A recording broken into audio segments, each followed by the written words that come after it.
ప్రతి ఒక్కరు దీన్ని గుర్తుపెట్టుకోండి. చేతులెత్తి వేడుకుంటున్నాను.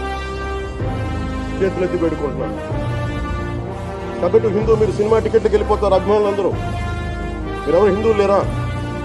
సినిమా టికెట్ల కోసం చించుకుంటారు. సినిమాని మీరు కూర్చోడానికి మీరు మొత్తం మాట్లాడతారు. అందరిని అడుగుతున్నా, మొత్తం భారతదేశపు యావత్తు ఉన్న సినిమా అభిమానులు అడుగుతున్నా, మీరందరూ హిందువులే కదా, అత్యధికులు హిందువులే కదా,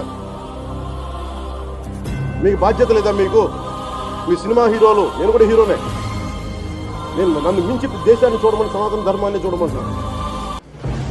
మీ కన్వీనియంట్గా కూర్చోబెట్టి హీరోలు ఎత్తడం కాదు, నన్ను ఎత్తడం కాదు. ధర్మం విఘాతం కలిగినప్పుడు ధర్మానికి మీరు మాట్లాడటం మీ బాధ్యత. నా తరం మేము కష్టపడుతున్నాం, ముందుకు వచ్చాం. ఎవరి కోసం పడుతున్నాం ఈ కష్టాలు? మాకు సరదా కాదు. ప్రతి ఒక్కరి ఇష్టానికి వచ్చి మాట్లాడుతూ ఉంటే బాధ కలుగుతుంది. అయ్యప్ప స్వామి దీక్ష చేసే వాళ్ళ మీద ఎంత ఇష్టం